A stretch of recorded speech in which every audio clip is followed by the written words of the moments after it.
A-t-on découvert un dinosaure qui a été tué par la météorite qui a causé l'extinction des dinosaures, la fin du Mésozoïque, il y a 66 millions d'années? Bonjour à toutes et à tous et bienvenue pour cette vidéo sur l'actualité qui complétera certainement un Paléo News qui viendra plus tard, sur spécifiquement cette annonce qui a été faite de la découverte de cette jambe de dinosaure que vous voyez maintenant à l'écran.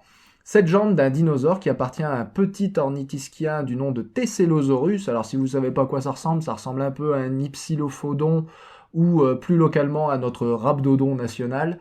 Donc ça ressemble à un petit ornithischien bipède et donc cette jambe, eh bien, cette jambe aurait été carbonisée par la météorite. Alors non, elle n'a pas été carbonisée, c'est juste une préservation de la peau, hein, c'est tout. Elle n'a pas été brûlée par le souffle de la météorite ou quoi que ce soit.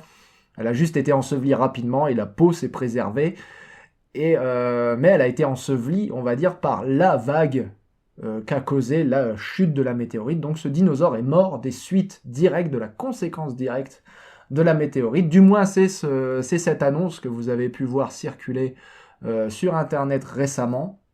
Et donc, est-ce que cette petite jambe de dinosaure appartient réellement à un animal qui a été tué par la météorite? C'est là la grande question qu'on va tâcher de répondre aujourd'hui, et surtout de dire de où vient cette information. Alors déjà, première réaction, ah bon, on ne connaissait pas de dinosaure qui avait été tué par la météorite, comment ça? Bah oui, parce que ça coule pas de source, hein. Quand on vous dit les dinosaures ont été flingués par une météorite qui est tombée sur Terre, j'ai envie de dire, ça semble couler de source que du coup on a trouvé plein de fossiles de dinosaures qui ont été flingués par la météorite en question. Bah oui, on vous dit les dinosaures se sont éteints des suites d'une chute de météorite, ça semble évident qu'on en a trouvé plein du coup des fossiles de dinosaures flingués par la météorite. Eh ben non. Déjà ça ne coule pas de source, non, il y a la raison pour laquelle on sait que les dinosaures se sont éteints des suites d'une chute d'une météorite, c'est parce que dans le registre géologique, vous imaginez une coupe géologique devant vous, vous avez une couche en bas avec des dinosaures dedans, une couche d'argile noire avec des résidus d'impact de météorites dedans, donc notamment une richesse en iridium, quartz choqué, donc des quartz qui ont été abîmés par la chute de la météorite, et des sphérules, des genres de billes de verre, donc qu'on appelle des sphérules, qui sont en fait c'est des billes de verre, quoi. C'est de la roche fondue qui a été projetée en l'air, qui a formé des petites billes en se refroidissant. Du coup, la roche fondue forme des billes et retombe sur Terre et refond, ce qui lui donne cet aspect, en fait, en retombant dans l'atmosphère, elle se réchauffe une fois de plus et ça leur donne cet aspect de glace, quoi, de billes de verre, quoi. Donc on trouve ça dans cette couche-là, et après cette couche-là, il n'y a plus de dinosaures. Donc voilà, donc c'est juste pour ça qu'on sait que les dinosaures se sont éteints des suites de la chute d'une météorite. C'est parce qu'on a une couche avec des dinosaures, une couche avec rien d'autre que des résidus d'impact de météorite, et une couche où il n'y a plus de dinosaures, et où les mammifères prennent le contrôle de la Terre, on va dire. Donc c'est pour ça qu'on sait que les dinosaures se sont éteints des suites de la chute d'une météorite, mais on n'avait jamais, avant, trouvé de dinosaures qui avaient été directement victimes de cette chute de météorite. Donc ça, c'est intéressant déjà de commencer par le début, c'est-à-dire de dire, bah ouais, non, on n'a jamais trouvé de dinosaure avant celui-là qui était susceptible, qui était un bon candidat à, ah bah tiens, celui-là, c'est la météorite qui l'a tué. Voilà, on avait juste dinosaure, météorite, puis dinosaure. Donc c'est cette succession-là. Donc ça, c'est intéressant. Donc là, on a trouvé un dinosaure qui vient d'un nouveau dépôt qui s'appelle le dépôt de Tanis.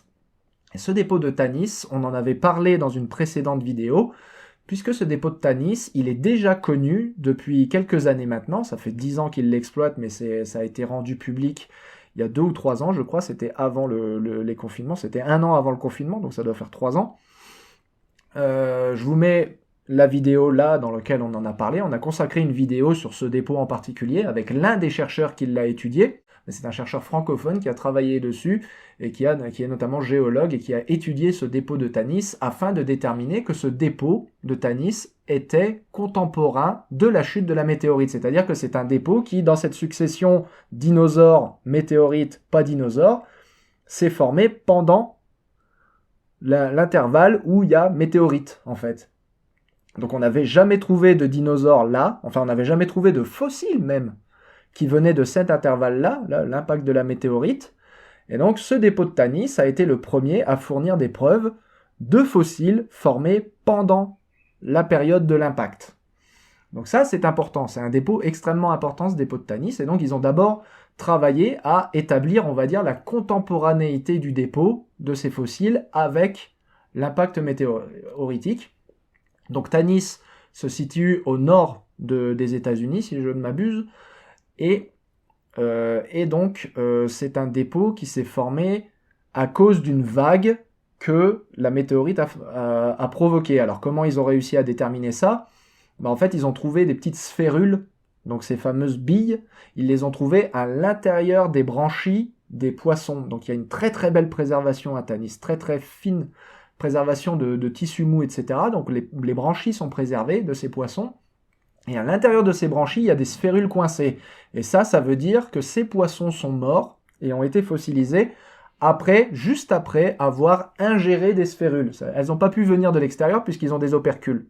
Donc les opercules bloquent l'arrivée extérieure. De toute façon, le flot à l'intérieur des branchies, il est que dans une direction, c'est de l'intérieur de la bouche vers l'extérieur, comme ça.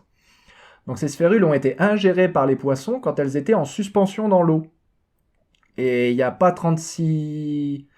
Je veux dire, il n'y a qu'un seul moment de l'histoire du monde où ces sphérules ont été en suspension dans l'eau. C'est après qu'elles aient été projetées en l'air, ont suivi un parcours balistique et sont retombées dans l'eau à Tanis, dans une ancienne, un genre de lagon apparemment, ou une rivière. Apparemment, ils disent que c'est plus une rivière. Donc ils sont retombés dans cette rivière. C'était de l'eau douce, c'est des poissons d'eau douce. Et donc en retombant dans cette rivière, ils sont tombés au fond de l'eau doucement, et donc les poissons les ont ingérés à ce moment-là. Donc on sait que le dépôt de Tanis s'est formé au moment, en fait, juste après que les poissons soient morts de l'ingestion de ces sphérules, en fait. Puisque c'est des sphérules qui sont brûlantes, hein, donc ça a dû faire des dommages à leurs branchies, et puis du coup ils se sont mis à étouffer, hein, puisque leurs branchies étant brûlées, ils peuvent plus aspirer l'oxygène, donc ils ont certainement dû étouffer à cause de ça. Ou alors ils sont morts des suites de la vague qui est arrivée juste après. Mais quoi qu'il arrive, ils sont morts dans un intervalle de temps compris entre quelques minutes à quelques heures après l'impact météoritique. Et donc ce qui s'est produit, en fait, c'est qu'il n'y a pas eu un tsunami en fait qui est remonté toute l'Amérique du Nord. Il y a eu ce qu'ils appellent une sèche. Donc une sèche, en fait, c'est quand la météorite a touché le sol, il y a eu une onde de choc sismique qui a fait bouger l'eau. Et c'est cette onde de choc sismique, qui s'appelle une sèche, qui a créé la vague, qui a provoqué l'enfouissement de ces poissons. Et donc ça, c'est pareil, ils disent, le temps que l'onde de choc arrive, donc le temps que les sphérules arrivent, ça a pu mettre entre 20 minutes et 2 heures, je crois. C'est calculé à partir du trajet balistique de ces sphérules. Et la sèche elle-même est arrivée au bout de 8 heures. Donc en fait, on est vraiment sur, la journée, le jour où les dinosaures se sont éteints, quoi, du coup. Parce que ce dépôt n'a pu se former que quelques minutes à quelques heures après la chute de la météorite. Voilà, niveau timing, c'est comme ça qu'ils ont réussi à dire que ce dépôt, c'est le dernier jour des dinosaures fossilisés dans la roche. Et il y a des fossiles dedans. Donc tout ce que vous avez pu voir avant sur les documentaires à la noix, là, sur le dernier jour des dinosaures, c'était du pifomètre. Il y avait 0 fossile. Il n'y avait rien. Donc tous les là, c'est donc, et ce nouveau, et donc ce documentaire qui nous montre ce fossile de dinosaure, c'est un documentaire de la BBC, c'est ce que vous voyez écrit ici, c'est un documentaire de la BBC qui nous raconte du coup ce qui a été découvert à Tanis. Donc cette nouvelle, la nouvelle de la découverte de cette jambe de dinosaure dans le dépôt de Tanis, elle nous vient de ce documentaire, ce nouveau documentaire qui nous raconte le dernier jour des dinosaures. Et c'est David Attenborough, très célèbre commentateur de documentaires pour la BBC, présentateur de documentaires pour la BBC, qui nous présente ce documentaire. Donc ça s'appelle Le dernier jour des dinosaures de David Attenborough. Voilà, pour pas le confondre avec tous les autres trucs qui s'appellent Le Dernier Jour des Dinosaures et qui sont nuls. Je vous invite à aller voir la critique de Valéoraptor là-dessus. Il a fait plein de vidéos où il s'est très fortement énervé, mais bref, voilà, là c'est la première fois en fait qu'on nous raconte ce documentaire, c'est la première fois qu'on nous raconte Le Dernier Jour des Dinosaures avec des vraies preuves. Et là, contrairement aux docu-fictions que j'adore détester, hein, comme le fameux Sur la Terre des dinosaures. Donc contrairement à tous ces docu-fictions que j'adore détester, là on nous montre les preuves fossiles. Donc c'est un documentaire que je vous invite fortement à voir, en anglais maintenant ou traduit quand il sera traduit. Ça s'appelle The Last Day of the Dinosaurs by David Attenborough en anglais, et ça s'appelle Le Dernier Jour des dinosaures. Ça s'appellera, je pense, Le Dernier Jour des dinosaures de David Attenborough. Quand ce sera traduit. Donc c'est un très très beau documentaire qui vous raconte en 1 heure le dernier jour des dinosaures tel que raconté par le dépôt de Tanis, qui est le premier dépôt qui enregistre pour de vrai les dernières heures de la vie des dinosaures. Les dernières heures du Mésozoïque. Il faut vous imaginer, le Mésozoïque c'est la seule ère géologique dont on peut pointer la minute à laquelle elle s'est arrêtée. Bon, peut-être pas la minute, mais on peut pointer la poignée d'heures. C'est une ère géologique qui s'est arrêtée en quelques heures. Chute de météorites, dépôt des dernières couches du Mésozoïque, fin. Et après, c'est le Cénozoïque. Donc c'est quand même impressionnant à s'imaginer. Et donc, on avait des dépôts avant ça qui s'étaient formés pendant cette période. Donc c'est les fameuses argiles noires que vous avez par exemple à Biarritz. Hein, vous pouvez voir la limite Crétacé-Tertiaire à Biarritz, c'est l'argile noire, le dépôt d'argile noire, très visible là-bas. Vous pouvez aller en Italie, en Amérique du Nord, vous avez aussi un dépôt d'argile noire. Vous avez dans les Caraïbes et au Mexique, pas loin de la chute de la météorite, vous avez des dépôts de tsunamis, donc des tsunamites gigantesques qui se sont formés à cause de la météorite. Vous avez même l'impact, le cratère lui-même, qui est encore préservé dans la péninsule du Yucatan, au Mexique. Donc des dépôts qui dataient de cette époque-là, on en avait, mais aucun n'avait de fossiles. Et maintenant, ça y est, le dépôt de Tanis a un enregistrement fossilifère des dernières heures du Mésozoïque, donc du dernier jour des dinosaures. Et ça, c'est quand même super cool. Voilà. Donc si vous vous demandiez d'où ça venait, eh ben ça vient de là. Ça vient de ce documentaire. Alors je dis que ça vient de ce documentaire parce qu'il n'y a pas encore eu de publication scientifique sur le dinosaure.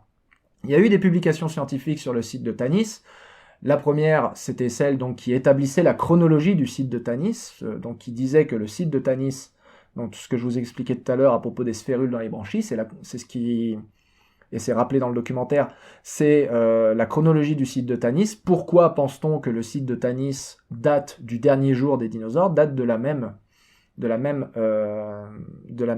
même jour que le jour de la chute de la météorite, on va dire. Donc comment est-ce qu'ils ont établi ça? Et comme j'ai dit, hein, là, tout ce que je vous ai dit, il n'y a pas besoin de datation, hein, c'est juste le dépôt de Tanis contient les conséquences logiques d'une chute de météorite qui a eu lieu il y a 66 millions d'années. Donc ils n'ont pas besoin d'avoir fait de datation directement sur le site, hein, c'est juste toutes les conséquences logiques d'une chute de météorite sont là. Je veux dire, c'est la lecture du site vous raconte l'histoire des conséquences directes, immédiates de la chute de la météorite. Donc c'est pas une histoire de datation, hein, c'est pas une histoire de mettre des trucs, de faire des analyses au zircon ou quoi que ce soit pour dater le site, ce qu'ils ont fait aussi d'ailleurs, mais c'est vraiment juste, voilà, c'est du bon sens, et c'est ça qui est beau aussi avec ce documentaire, c'est que on vous montre les preuves fossiles, et c'est des preuves fossiles et des preuves géologiques qui coulent de source, qui ne font appel qu'au bon sens. Il n'y a rien d'hyper technique dans ce documentaire. Tout est déduit vous regardez la chose, vous l'interprétez de la façon la plus logique qui soit, et vous en déduisez la chose la plus logique qui soit. C'est tout. C'est juste du bon sens. C'est hyper facile à suivre comme documentaire. Il n'y a pas de jargon. C'est vraiment super facile, et et c'est scientifiquement complètement juste. C'est juste extraordinaire. Voilà. C'est juste absolument extraordinaire. C'est un super documentaire, vraiment. C'est rare quand ceux qui connaissent la chaîne, c'est rare quand un documentaire trouve grâce à mes yeux. Hein. Donc je tiens à souligner, si c'est la première vidéo que vous voyez, c'est très très rare que je sois sympa avec les documentaires. D'habitude, je suis une peau de vache. Donc si celui-là, je vous dis qu'il est bien, c'est qu'il est vraiment bien. Bref, le dépôt de Tanis, donc il y a eu une publication sur la chronologie du dépôt, il y a eu 2 publications après où ils ont déterminé qu'en gros le dépôt avait eu lieu au printemps parce que les poissons étaient en phase de reproduction, blablabla. Enfin les poissons et les plantes étaient dans telle phase de leur reproduction. Moins intéressant, j'ai envie de dire, comme publication. Moi j'attends qu'ils publient cette guibole. Parce que là vraiment, cette guibole c'est le nerf de la guerre, c'est le premier et le seul dinosaure pour l'instant dont on peut dire qu'il est mort à cause de la météorite. Ils ont découvert un autre dinosaure sur le site de Tanis. C'est ce que vous voyez là, c'est un Triceratops. Donc c'est un fragment de crâne de Triceratops, et lui aussi, il a de la peau préservée. Donc c'est aussi un fossile intéressant, mais je crois que celui-là, ils en font pas tout un plat parce qu'il est un peu en dessous, en fait, au niveau du dépôt. Mais bon, ça montre au moins que les Triceratops étaient encore là au moment de la chute de la météorite. Donc c'est pareil, le site de Tanis, il a ce potentiel en fait de nous raconter comment était la fin des dinosaures. Je vous rappelle qu'il y a toujours ce débat, et pareil, j'en ai fait une vidéo il y a pas longtemps, sur le déclin des dinosaures. Il y a toujours ce débat sur est-ce que les dinosaures étaient déjà en phase d'extinction au moment de leur extinction, du coup au moment de la chute de la météorite, ou bien est-ce qu'ils étaient toujours florissants et la chute de la météorite a littéralement causé un cataclysme. Donc l'importance de la chute de cette chute de météorite est toujours débattue. Est-ce que la chute de la météorite a juste achevé les dinosaures déjà sur le déclin, ou est-ce qu'elle a juste complètement éradiqué les dinosaures alors qu'ils étaient en plein essor?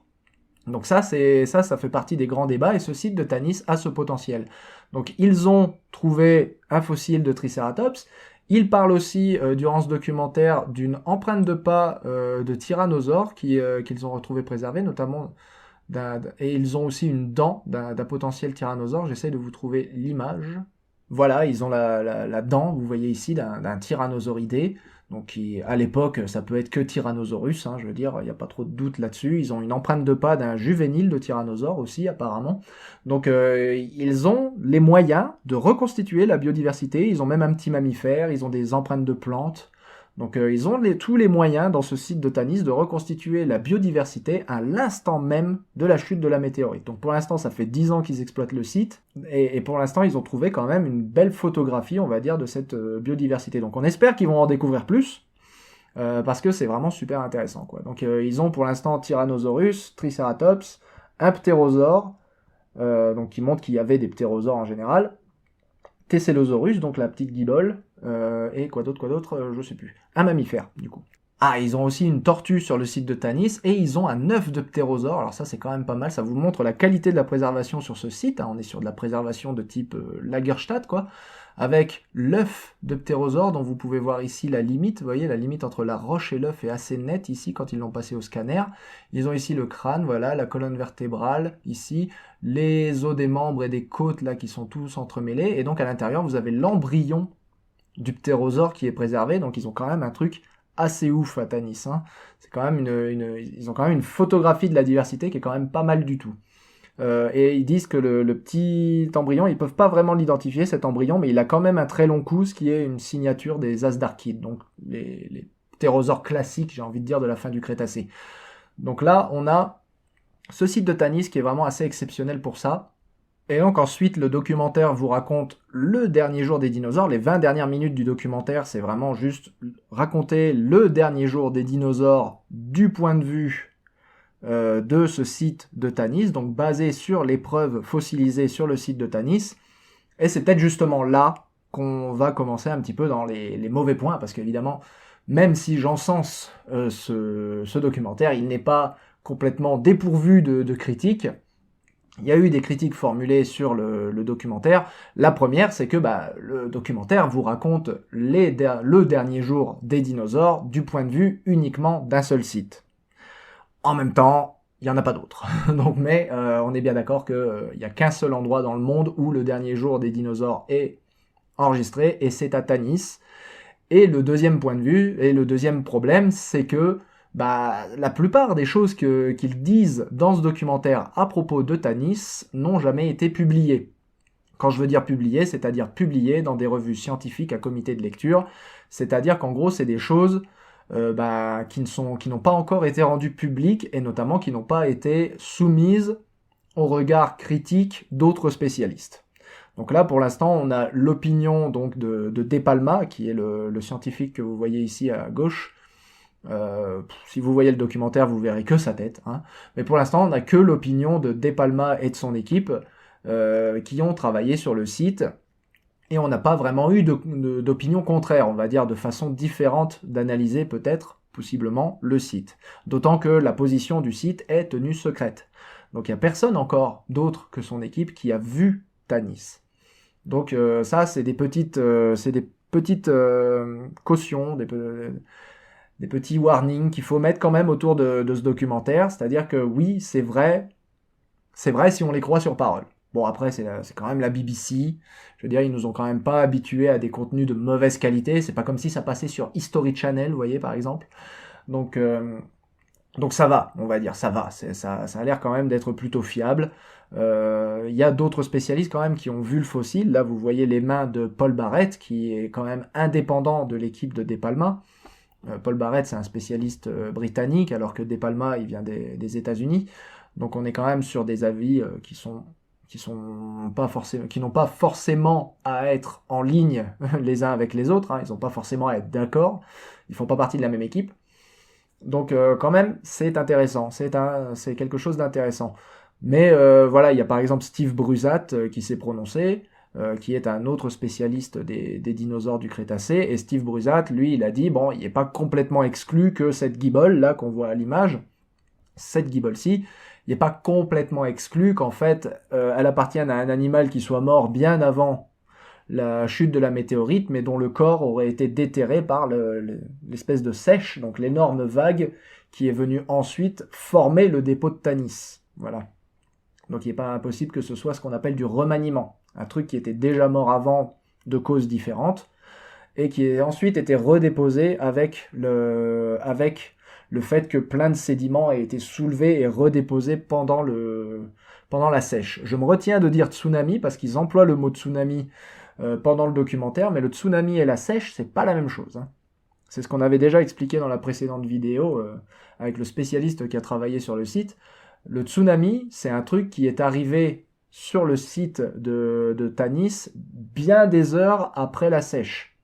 C'est pas le même phénomène du point de vue hydrologique. Tout ça pour dire que, avant de pouvoir conclure que ce petit dinosaure est un dinosaure qui a été tué des conséquences directes de la météorite, il va falloir que l'étude scientifique soit soumise à d'autres spécialistes pour qu'elle soit validée. Voilà.